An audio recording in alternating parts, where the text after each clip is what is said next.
Hello everyone, আসসালামু আলাইকুম। আমি মুজফর রহমান, আপনার সবাই স্বাগত জানাচ্ছি আসলে এই ভিডিওতে। আজকে আমরা দেখব সাইবার সিকিউরিটির চ্যাপ্টার 2 পার্ট 2। তো পার্ট 1-এ কিন্তু আমরা ওয়েব সার্ভার কি, সেখানে কী ধরনের সিকিউরিটি ইস্যু হতে পারে, DoS attack, DDoS attack, phishing attack, এই জিনিসগুলো দেখে আসছি। তো ওইটার ভিডিও আমার চ্যানেলে দেওয়া আছে, যারা যারা ভিডিওটা দেখেনি তাদের জন্য ডিসক্রিপশন বক্সে আমি লিঙ্ক দিয়ে দিব। আগে ভিডিওটা দেখে আসবেন, তাহলে আপনাদের এই পার্ট 2টা বুঝতে ইজি হবে। এবং এটা কিন্তু চ্যাপ্টার 2-ই এক্সটেন্ডেড পার্ট, অর্থাৎ চ্যাপ্টার 2কে আমি 2টা পার্টে ভাগ করেছি, পার্ট 1 এবং পার্ট 2। পার্ট 1 ছিল আগের ভিডিওটায়, আজকে হচ্ছে পার্ট 2। তো পার্ট 2-তে আজকে আমরা দেখব HTTP রেসপন্স স্প্লিটিং অ্যাটাক। এখানে কি হয়? An attacker where malicious data is injected into HTTP response header, অর্থাৎ HTTP রেসপন্স হিডারে একজন অ্যাটাকার কী করে, বিভিন্ন ধরনের ম্যালিশিয়াস ডেটা ইনজেক্ট করে। তার ফলে কী হয় যে একজন ইউজার যখন সেখানে রেসপন্স রিকোয়েস্ট পাঠায় এবং রেসপন্স পায়, ওই রেসপন্সের সাথে তাকে একটা ম্যালিশিয়াস ডেটা দেওয়া হয় এবং তার ফলে কী হয় যে ইউজার ওই জিনিসটা থেকে ক্ষতিগ্রস্ত হয়। ঠিক আছে, এটা কীভাবে কাজ করে? অ্যাটাকার্স ইনজেক্ট CRLF ক্যারেক্টার, তারা বিভিন্ন CRLF ক্যারেক্টার ইনজেক্ট করে ওই হেডারের মধ্যে, রেসপন্স হেডারের মধ্যে। সার্ভার স্প্লিটিং রেসপন্স, অর্থাৎ সার্ভার স্প্লিটিং রেসপন্স করে। Attacker insert fake headers or content, অর্থাৎ অ্যাটাকাররা কী করে যে হেডারের মধ্যে আবার 2টা পার্ট করে কী করে, একটাই হচ্ছে মানে ফেক একটা ইনফরমেশন দেয়, আর একটা হচ্ছে রেগুলার যেই এটা রেসপন্সটা সেটা দেয়। ইউজার যদি ভুল করে ফেকটাতে ক্লিক করে তাহলে কী হচ্ছে, অ্যাটাকাররা ওখানে খুব ইজিলি তাদের অ্যাটাকিং যে কাজটা সেটা করতে পারছে। তার ফলে কী হয়, ইম্প্যাক্ট কী হয়? ক্রস সাইট স্ক্রিপ্টিং বা XSS লিখে দিই, XSS এটা হতে পারে। এরপর হচ্ছে ক্যাশ পজিশনিং হতে পারে, বা সেশন হাইজ্যাক হতে পারে। সেশন বলতে বোঝা যাচ্ছে যে বিভিন্ন ধরনের কুকি, আমরা বিভিন্ন ধরনের ব্রাউজারে কুকি ইউজ করি, তাই না? এই জিনিসগুলো হাইজ্যাক হতে পারে। যখন আপনি কোনো একটা ব্রাউজারে জিনিসগুলো নিয়ে কাজ করবেন, তখন কী হবে, আপনার কুকিগুলো কোন জিনিসগুলো নিয়ে আপনি কাজ করছেন সেগুলো একটা ইনফরমেশন কিন্তু ওখানে একটা রেখে দেয়, সেগুলো কিন্তু হ্যাক হয়ে যেতে পারে। এটা একটা খুব বাজে ইম্প্যাক্ট, তাই না? আপনি কোন জিনিসের সাথে সম্পৃক্ত বা কোন কাজগুলো করছেন সেটা কেন আরেকজন জানবে, এই জিনিসটা কিন্তু হতে পারে ইম্প্যাক্টে। যেটাকে কীভাবে প্রিভেন্ট করা যায়? আমাদের ইনপুটগুলোকে ভ্যালিডেট করার মাধ্যমে, আউটপুটগুলোকে এনকোড করার মাধ্যমে, এবং অ্যাভয়েড ইউজার ইনপুট হেডার্স, অর্থাৎ আমাদের ইউজারের যে ইনপুট হেডারগুলো সেগুলোকে অ্যাভয়েড করার মাধ্যমে আমরা এটাকে প্রিভেন্ট করতে পারি। তো এটা ছিল আমাদের mainly HTTP response splitting attack. এখন আমরা দেখব how to define against web server attacks. আমরা ওয়েব সার্ভারের যে অ্যাটাকগুলো সেগুলোর বিরুদ্ধে কীভাবে প্রোটেকশন নিতে পারি, সেটাই হচ্ছে এখনকার টপিকস। আসেন, প্রথমে হচ্ছে কী করতে পারি? পোর্ট ক্লোজ আনইউজ পোর্ট, যেই পোর্টগুলো আমরা ইউজ করছি না সেগুলোকে আমরা ক্লোজ করে দিব, যাতে করে অ্যাটাকাররা ওই ওপেন পোর্টের সার্ফেসটা না পেয়ে থাকে, যেটা ইউজ হচ্ছে না কিন্তু ওপেন হয়ে আছে, সেই সার্ফেসটা না পাওয়ার পরে সেই অ্যাটাকাররা অ্যাটাক করার পসিবিলিটিস থাকবে, এখন পোর্টটা অফ হয়ে আছে সেই মুহূর্তে, যেটা আমরা অফ করে দিই, যেটা ক্লোজ করে দিই, তাই না? এরপর কি? ইউজ ফায়ারওয়াল রুলস, অর্থাৎ ফায়ারওয়াল যে রুলসগুলো সেগুলোকে ইউজ করতে হবে। চেঞ্জ ডিফল্ট পোর্টকে অবশ্যই চেঞ্জ করা প্রয়োজন, যাতে অ্যাটাকার অ্যাটাক করতে না পারে। মনিটর ওপেন পোর্টস, আমাদের যে পোর্টগুলো ওপেন আছে, অর্থাৎ রানিং যে সফটওয়্যারগুলোর কারণে যে পোর্টগুলো ওপেন আছে সেগুলোকে রেগুলার মনিটর করতে হবে, যাতে করে অ্যাটাকাররা সেখানে অ্যাটাক করতে না পারে। এরপরে আরেকটা কী ব্যথা হতে পারে, সেটা হচ্ছে সার্ভার সার্টিফিকেটস। ইউজ HTTP, অর্থাৎ আমাদেরকে অবশ্যই hyper text transfer protocol use করতে হবে। এনক্রিপ্ট কমিউনিকেশনকে এনক্রিপ্ট করতে হবে, যাতে করে অ্যাটাকাররা আমাদের মধ্যে কী কমিউনিকেশন হচ্ছে সেটা জানতে না পারে, সেই জিনিসটা ইনশিওর করতে হবে। প্রিভেন্ট MITM অ্যাটাকস, যে অ্যাটাকগুলো সেগুলোকে প্রিভেন্ট করতে হবে। ডিসেবল উইক চিপার্স, আমাদের যে চিপার্সগুলো সেগুলো ডিসেবল করতে হবে। রিনিউ সার্টিফিকেট বিফোর এক্সপায়ারি, অর্থাৎ আমাদের সার্টিফিকেটটা এক্সপায়ার হওয়ার আগে সেটা রিনিউ করতে হবে, যাতে করে সার্ভারটা আমাদের সিকিউর থাকে। এরপর হচ্ছে machine.config কি? machine.config controls.net সিকিউরিটি সেটিংস, অর্থাৎ .net যে সিকিউরিটি সেটিংসটা সেটা কন্ট্রোল করে হচ্ছে machine.config। সেটা কীভাবে কন্ট্রোল করে? আমাদের ডিবাগ মোডগুলোকে রেস্ট্রিক্ট করার মাধ্যমে কন্ট্রোল করে। কনফিগার অথেন্টিকেশন, অর্থাৎ আমাদের যে কনফিগারেশনগুলো সেগুলোকে অথেন্টিক করার মাধ্যমে কিন্তু সে আমাদের .net যে সিকিউরিটি সেটিংসটা সেটাকে সে কন্ট্রোল করতে পারে। কন্ট্রোল সেশন সেটিং, অর্থাৎ সেশন বলতে আমরা যে কুকিগুলো সেগুলোকে সেটিংস কন্ট্রোল করার মাধ্যমে সেটিংসের মধ্যে তারা .net জন্য সিকিউরিটি এনশিওর করতে পারে। ডিফাইন ট্রাস্ট লেভেল, অর্থাৎ আমাদের যেই ইয়েগুলো, বিভিন্ন ধরনের রিস্কগুলো সেগুলো যাতে কম হয় সেই ট্রাস্ট লেভেলটাকে ডিফাইন করতে পারে। এরপর একটা কী হতে পারে, কোড অ্যাক্সেস সিকিউরিটি বা CAS. CAS restrict that code can do, অর্থাৎ কোডের মধ্যে কী হতে পারে যে প্রিভেন্ট ফাইল সিস্টেম অ্যাক্সেস, অর্থাৎ ফাইল সিস্টেমের যে অ্যাক্সেসটা সেটা যদি সবাই না পায় সেই জিনিসটাকে সে মানে কোডের মাধ্যমে রেস্ট্রিক্ট করে দেয় যে এই সিস্টেমটা অথেন্টিক ইউজার ছাড়া বা এই ফাইলটা অথেন্টিক ইউজার ছাড়া কেউ অ্যাক্সেস করতে পারবে না। এরপর রেজিস্ট্রারি অ্যাক্সেস, অর্থাৎ এমন একটা কোডের মাধ্যমে রেস্ট্রিক্ট করে দেওয়া হয় যেমন রেজিস্ট্রারি যে অ্যাক্সেসগুলো, কারণ জায়গায় আপনি রেজিস্টার করছেন সেটা আপনি ব্যতীত অন্য কেউ যাতে সেই রেজিস্টার জায়গায় লগ ইন করতে না পারে সেটার উপর একটা রেস্ট্রিকশন দিয়ে দেওয়া হয় কোডের মাধ্যমে, সেটা হচ্ছে কোড অ্যাক্সেস সিকিউরিটি। ঠিক আছে, আর একটা হচ্ছে কন্ট্রোল নেটওয়ার্ক কলস, অর্থাৎ নেটওয়ার্কের যে কলগুলো সেগুলোকে কন্ট্রোল করার জন্য কোড দিয়ে সেটাকে কন্ট্রোল করা যায়। এটা একটা মেথড। আরেকটা হতে পারে কি URL scan, filter suspicious HTTP request, অর্থাৎ যে রিকোয়েস্টগুলো ভালো সেগুলোর প্রতি আমাদেরকে ফিল্টার করে বের করতে হবে। তার ফলে কী হবে যে আমরা খুব সহজেই সেখান থেকে কী করতে পারবো, যে ব্লক করতে পারবো ম্যালিশিয়াস কোয়েরি সেটিং, যে কোয়েরিগুলো চালালে একজন অ্যাটাকার আপনার সম্পর্কে কোনো ইনফরমেশন মানে পার্সোনাল ইনফরমেশন জানতে পারবে সেগুলোকে আমরা ব্লক করতে পারবো, ডেঞ্জারাস ক্যারেক্টারগুলোকে রিমুভ করতে পারবো বা ব্লক করতে পারবো, ইনভ্যালিড ইউআরএলগুলোকে ব্লক করতে পারবো, অর্থাৎ আমরা যেই রিকোয়েস্টগুলো অ্যাকচুয়ালি কারেক্ট বা ভ্যালিড সেগুলোকে আমরা ফোকাস করতে পারবো। এরপরে কি সার্ভিসে কী হয়, ডিসেবল আননেসেসারি সার্ভিসেস, যেই সার্ভিসগুলো আমাদের প্রয়োজন নেই আননেসেসারি সেগুলোকে ডিসেবল করে দিতে হবে, এতে করে অ্যাটাকার অ্যাটাক করতে পারবে না। যদি আমরা কোনো প্রয়োজন নেই তাহলে কেন এটাকে আমরা মানে অন রাখবো বা এনেবল রাখবো, সেটাকে অবশ্যই ডিসেবল করে দিতে হবে, তাই না? এরপরে কি run service with least privilege, অর্থাৎ আমাদের যে সার্ভিসটা সেটা সবচেয়ে কম ইয়েতে মানে কম সোর্স ইউজ করে যাতে অন হতে পারে সেটাকে আমাদেরকে মেকশিওর করতে হবে। মনিটর ব্যাকগ্রাউন্ড সার্ভিসগুলো, অর্থাৎ কোডের যে পার্টগুলো বা ডেটাবেসগুলো সেগুলো যাতে সিকিউর থাকে সেগুলোকে মনিটর করতে হবে। রিমুভ ডিফল্ট যে অ্যাপ্লিকেশনগুলো সেগুলোকে রিমুভ করে দিতে হবে, এতে করে সার্ভিসটা আমাদের ফাস্ট হবে অ্যাজ ওয়েল অ্যাজ সেখানে ডিফল্ট অ্যাপ্লিকেশন না থাকার কারণে, অর্থাৎ আমাদের যে অ্যাপ্লিকেশনগুলো প্রয়োজন সেগুলো শুধু থাকার কারণে অ্যাটাকাররা ওই ডিফল্ট অ্যাপ্লিকেশনের মধ্যে ঢুকে আর আপনার সিস্টেমে অ্যাটাক করার পসিবিলিটিস পাবে না। এখন আমরা দেখবো ওয়েব সার্ভারের পেনিট্রেশন টেস্টিং। দেখেন পেনিট্রেশন টেস্টিং কিন্তু আমরা স্লাইড 1-এ অর্থাৎ চ্যাপ্টার 1-এও কিন্তু পড়েছিলাম, তাই না? তো ওয়েব সার্ভারের ক্ষেত্রে কিন্তু পেনিট্রেশন টেস্টিংটা প্রয়োজন।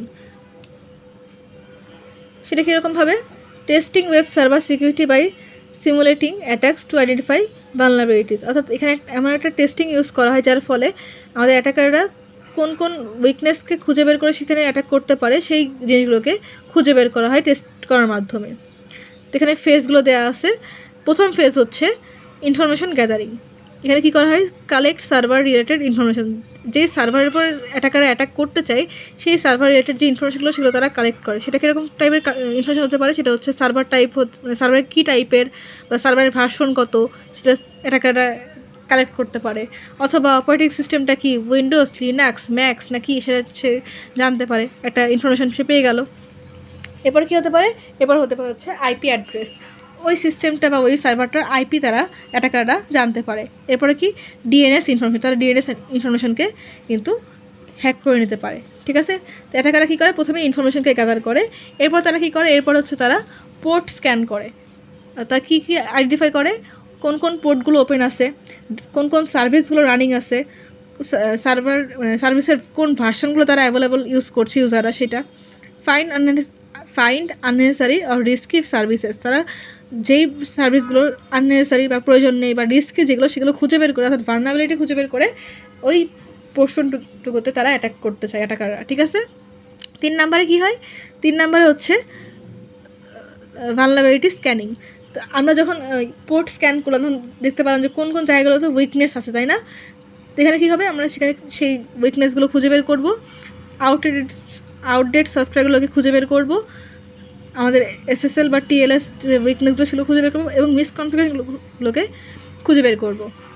তার ফলে কী হবে, আমাদের টেস্টিংয়ের মধ্যে জানতে পারলাম আমরা যে কোন কোন জায়গায় উইকনেস আছে, কোন সফটওয়্যারগুলো আপডেট করার প্রয়োজন, কোন জায়গায় মিসকনফিগারেশন আছে, কনফিগারেশন ঠিক করতে হবে, এই জিনিসগুলো কিন্তু আমরা ওখান থেকে জানতে পারবো। এটা হচ্ছে ভালনারেবিলিটি স্ক্যানিং। তো পেনিট্রেশন টেস্টিংয়ে 4 নম্বর ফেজ হচ্ছে কনফিগারেশন টেস্টিং। কনফিগারেশনের মধ্যে ইভালুয়েট করা হয় কাকে, ডিরেক্টরি লিস্টিং, ডিফল্ট পেজ কোনগুলো সেগুলোকে হচ্ছে টেস্ট করা হয়, স্যাম্পল অ্যাপ্লিকেশনগুলোকে টেস্ট করা হয়, যাতে কোনো অ্যাটাক করতে পারে কিনা বা কোনো উইকনেস আছে কিনা সেগুলো খুঁজে বের করা হয়, ডিবাগ মোড চেক করা হয়, ইররকে হ্যান্ডেল করা হয় এখানে এসে। 5 নাম্বার ফেজে হচ্ছে টেস্টিং ফেজের পেনিট্রেশন টেস্টিংয়ের authentication and access control testing. এখানে কী টেস্ট করা হয়?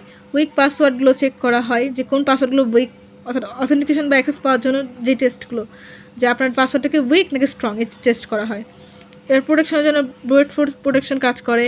তারপর হচ্ছে অ্যাকাউন্ট লক আউট, অর্থাৎ অ্যাকাউন্টকে যাতে লক না হয়ে যায় সেটার পর তারা টেস্ট করে। যদি অ্যাকাউন্টে লকও হয়ে যায়, সেটা কী কারণে লক হলো সেটা তারা আইডেন্টিফাই করার ট্রাই করে। এই জিনিসগুলো এখানে হয়ে থাকে। এরপর হচ্ছে 6 নাম্বার স্টেপে কী হয়? এক্সপ্লয়টেশন। এখানে হচ্ছে অ্যাক্সেস টু রেস্ট্রিক্টেড ফাইল, অর্থাৎ কোনো অ্যাটাকার এই রেস্ট্রিক্টেড কোনো ফাইলে, অর্থাৎ আপনি সেটা রেস্ট্রিক্ট করে রাখছেন, অন্য কেউ এসে বাইরের থেকে সেটাকে অ্যাক্সেস করতে চাচ্ছে কিনা, এই জিনিসটাকে কিন্তু এখানে ইভ্যালুয়েট করা হয় বা টেস্ট করা হয়। এরপর হচ্ছে কনফিগারেশন বাইপাস, কনফিগারেশনকে কেউ চেঞ্জ করতে যাচ্ছে কিনা সেটাকে কিন্তু এখানে চেক করা হয়। এক্সপোজ টু সেন্সিটিভ ডেটাগুলোকে কেউ এক্সপোজ করতে যাচ্ছে কিনা সেগুলো কিন্তু এখানে চেক করা হয় এই পেনিট্রেশন টেস্টিংয়ের যে ফেজ, এখানে এক্সপ্লোরেশন ফেজে।